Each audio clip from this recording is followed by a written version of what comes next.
அனைத்து பத்திரிகை நண்பர்கள், தொலைக்காட்சி நண்பர்கள், உங்கள் அத்தனை பேருக்கும் என்னுடைய முதற்கண் வணக்கத்தை தெரிவித்துக் கொள்கிறேன். இன்று அறிவியல் மேதை வி.சி. ராமன் அவருடைய பிறந்த நாள். அவர் உலகத்திற்கே வழிகாட்டியாக 1930 நோபல் பரிசு பெற்றார். இது இந்தியாவிற்கே ஒரு வரலாறு படைக்கப்பட்ட தினமாக தினம், எல்லோரும் போற்றப்படுகிற தினமாக இந்த தினம் திகழ்ந்து கொண்டிருக்கிறது. அறிவியல் மேதைக்கே நோபல் பரிசு கிடைத்ததும் ஒரு காலம். இதற்கு முன்னால் நான் சொல்லியிருக்கிறேன், நோபல் பரிசு யாருக்கு வழங்க வேண்டும் என்று புரிந்து கொள்வீர்கள். எங்களை பொறுத்தவரையிலும் இன்று பத்திரிகை நண்பர்களை சந்திப்பதற்கு காரணமே, நான் பத்திரிகையின் மூலமாக அனைத்து இந்திய அண்ணா திராவிட முன்னேற்றக் கழகம் மீண்டும் வெற்றி பெற வேண்டும், பிரிந்தவர்கள் ஒன்று சேர்க்கப்பட வேண்டும் மற்றும் தங்களுடைய பல பேர் அமைதியாக இருக்கின்றவர்கள் இணைக்கப்பட வேண்டும். அப்படி வருகிற போதுதான் புரட்சித் தலைவர் அம்மாவுடைய கனவை மீண்டும் தமிழகத்திலே உருவாக்குவதற்கு அது ஏதுவாக இருக்கும் என்று கருத்துக்களை நான் வெளியிட்டேன். அதற்கு பிறகு என்னை கழக பொறுப்பிலிருந்து விலக்கப்பட்டது. ஆனால் புரட்சித் தலைவர் அம்மா காலத்தில் 2009 இன்றைய பொதுச் செயலாளரையே கழகத்தில் அனைத்து பணிகளும் விளக்கினார்கள். அதேபோல் 2012 அம்மா ஒரு ஆட்சியில் இருக்கிற போது என்னையும் கழகப் பணியிலிருந்து விளக்கினார்கள். ஆனால் அதற்கு பிறகு அம்மா அவர்கள் நம்மை சுற்றி இருக்கின்ற யாரையும் விளக்கவில்லை, அவர்களை அரவணைத்து சென்ற வரலாறுகள் இருக்கிறது. இன்றைக்கு அந்த நிலை இல்லை. யார் நம்மிடத்தில் பேசினாலும் கூட உடனடியாக நடவடிக்கை எடுக்கின்ற நிலை. இது இயக்கத்தை பலவீனப்படுத்துவது மட்டுமல்ல, தன்னை சுற்றி இருக்கின்றவர்களை பலவீனப்படுத்துகிற போது அது யார் செய்கிறார்களோ அவரும் பலவீனம் அடைகிறார்கள். இதுதான் வரலாறு. நான் கூறியது அன்றைக்கு தெளிவாக பத்திரிகை நண்பர்களுக்கு சொல்லியது, கருணாகர் என்ற சட்டமன்ற உறுப்பினர், பல்லாவரத்தை சார்ந்தவர், திராவிட முன்னேற்றக் கழகத்தை சார்ந்தவர், அவருடைய மருமகள் அங்கே இருக்கின்ற பணியாற்றுகின்ற பணியாளருக்கும் ஏற்பட்ட நிலையை தமிழ்நாடு முழுவதும் ஆர்ப்பாட்டத்தை நாம் நடத்தினோம். அதற்கு பிறகு நாம் என்ன சொன்னோம் என்று சொன்னால், இதற்கு சிபிஐ விசாரணை தேவை என்று வலியுறுத்தினோம். எதற்கெல்லாம் சிபிஐ விசாரணை வேண்டும் என்று நாம் வலியுறுத்தி கொண்டிருக்கிற போது, கொடநாட்டிலே நடைபெற்ற கொலைகளை பற்றி இதுவரையிலும் குரல் கொடுக்கப்பட்டிருக்கிறதா? எதற்கெடுத்தாலும் சிபிஐ. ஆனால் நம்மை வாழ வைத்த, அங்கே வாழ்ந்து கொண்டிருந்த புரட்சித் தலைவர் அம்மாவுடைய அந்த கொடநாட்டில் ஏற்பட்டிருக்கிற கொள்ளைக்கு ஒரு நாளாவது சிபிஐ விசாரணை வேண்டும் என்று குரல் கொடுக்கப்பட்டிருக்கிறதா என்பதை நான் தெரிந்து கொள்ள விரும்புகிறேன். ஏனென்று சொன்னால், பி டீம் என்று என்னை பற்றி சொன்னார்கள். யார் பி டீமாக இருக்கிறார் என்பது இதன் மூலமாக நீங்கள் புரிந்து கொள்ள வேண்டும். அது மட்டுமல்ல, 3 முறை அம்மா இருக்கின்ற போதும், அம்மா மனைவிக்கு பிறகும் ஓபிஎஸ்ஐ மட்டும்தான் முதலமைச்சராக அரியணையில் அமர்த்தினார். ஏன் உங்களை அமர்த்தவில்லை? முதலமைச்சராக என்ற கேள்வி நான் இங்கே கேட்க விரும்புகிறேன். ஏனென்று சொன்னால், நான் முதலமைச்சர் ஆனதற்கு பிறகுதான் இவருக்கு அமைச்சரவை இடம் தந்தேன் என்று சொன்னார்கள். எங்களை போன்றவர் இவர் முன்மொழிவில்லை என்று சொன்னால் இவர் முதலமைச்சரே ஆயிருக்க முடியாது. இவர் அம்மா மூலமாக 3 முறை முதலமைச்சரானவர் OPS. ஆனால் இவரை பொறுத்தவரையும் கொல்லப்புற வழியாக முதலமைச்சரான என்பது நாடறிந்த ஒன்று. நான் எதற்காக சொல்கிறேன் சொன்னால், இன்று என்னை கொச்சைப்படுத்துவதற்கு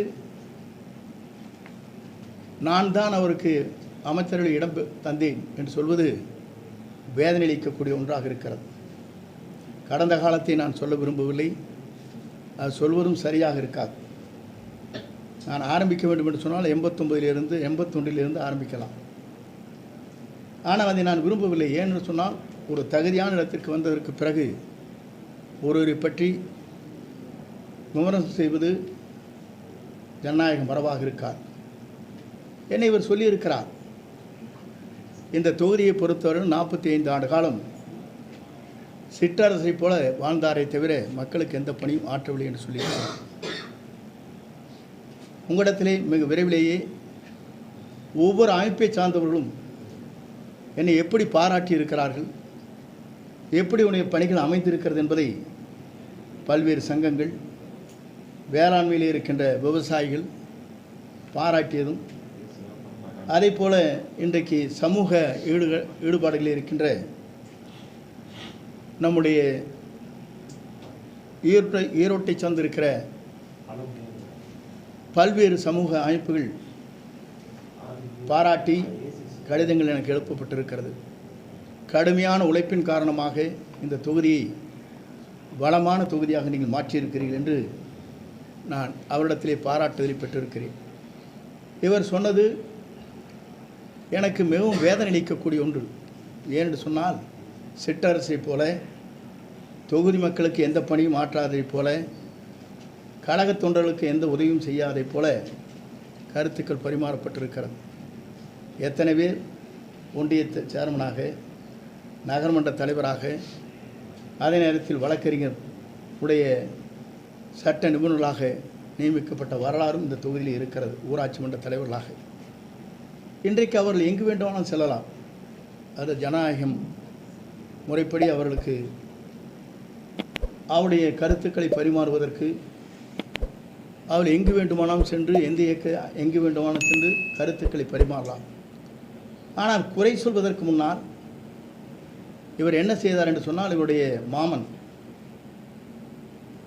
அவருடைய இறுதிச் சடங்குக்காக கோபிச்செட்டிப்பாளையம் வருகிற போது முடித்ததற்கு பிறகு நம்முடைய நெடுஞ்சாலை பயணி விடுதியில் குளித்துவிட்டு எங்களிடத்தில் சொன்ன ஒரே வார்த்தை, அப்போது 5 பேர்கள் அங்கே இருந்தால் இப்போதும் அவர்கள் இருக்கிறார்.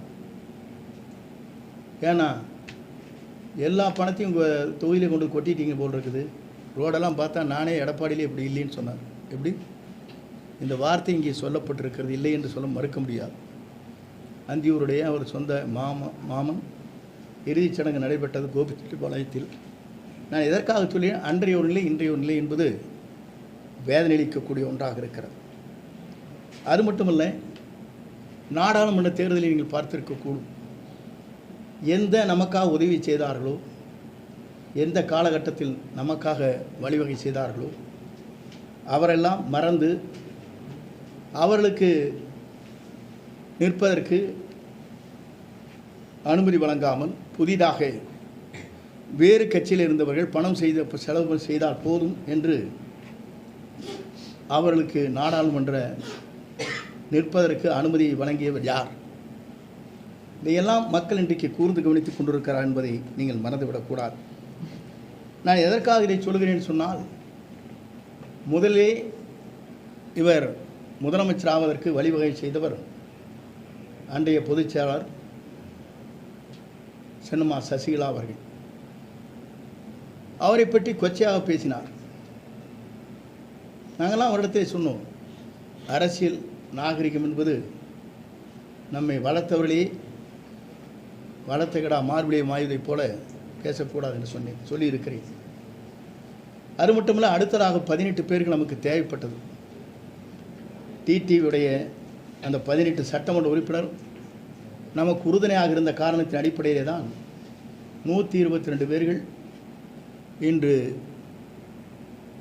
சட்டமன்ற பேரவையினுடைய தலைவர் முன்னால் ஒருமனதாக இவரை கொண்டு வருவதற்கு முயற்சிகள் மேற்கொண்டு அந்த பணிகள் நிறைவேற்றப்பட்டது. அதற்கு பிறகு டிடிவியுடைய 18 பேர்களையும் கழகத்திலிருந்து சட்டமன்ற உறுப்பினர் பதவியிலிருந்து நீக்கப்பட்டார்கள். அதற்கு பிறகு ஆட்சியை நடத்துவதற்கு தடுமாறி கொண்டிருக்கிற போது தர்மயுத்தத்தை நடத்தி கொண்டிருக்கிற ஓபிஎஸ் அவர்களை அழைத்து வந்து, நீங்கள் 11 பேரும் எங்களுக்கு ஆதரவு தாருங்கள், நீங்கள் ஒருங்கிணைப்பாளர், நான் இணை ஒருங்கிணைப்பாளர், நான் முதலமைச்சர், நீங்கள் துணை முதலமைச்சர் என்று சொல்லி அவரையும் அந்த நிலைக்கு கொண்டு சென்று காலம் கடந்ததற்கு பிறகு அவரையும் வெளியேற்றினார். அதற்கு பிறகு நம்மை இன்றைக்கு அந்த அளவிற்கு 4 ஆண்டு காலம் ஆட்சி கட்டிலே அமர வைத்து நம்மை பாதுகாத்த பாரதிய ஜனதா கட்சிக்கு 2024 இந்தியாவே என்ன செய்ய போகிறது என்று தத்தளித்துக் கொண்டிருக்கிற நேரத்திலே தான் பாரத பிரதமர் நரேந்திர மோடி அவர்களை கொண்டு வர வேண்டும் என்ற நேரத்தில் அன்றைக்கு வாபஸ் பெற்றது மட்டுமல்ல, நான் இனிமேல் பாரதிய ஜனதா கட்சியோடு கூட்டணி இல்லை, இன்றும் இல்லை, 2016 இல்லை, 19 இல்லை, 2026 இல்லை, 29 இல்லை, 31 இல்லை என்று சொன்னான். சொல்லி முடித்துவிட்டு எந்த இயக்கம் இன்றைக்கு தமிழகத்திலே தடை செய்யப்பட்டிருக்கிற அந்த இயக்கத்திற்கு சென்று மதுரை தொப்பியை போட்டுக்கொண்டு உரையாற்றினார். இதெல்லாம் நாடறிந்த ஒன்று. இதெல்லாம் எதற்காக சொல்கிறேன் சொன்னால், நடந்த காலத்தை பற்றி சொல்ல வேண்டும் என்று சொன்னால் இதைவிட விமர்சனம் எங்களால் செய்ய முடியும். ஆகவே அதையெல்லாம் விட்டுவிட்டு நான் சிலவற்றை மட்டும் சொன்னேன். இன்றைக்கு கட்சியில் இருக்கிற முக்கிய பொறுப்பாளருக்கு இருக்கிற இந்த இயக்கத்திற்காக தங்களை அர்ப்பணித்துக் கொண்டிருக்கிற நிர்வாகிகளுக்கு இருக்கிற இடர்பாடுகள் என்ன என்று சொன்னால்,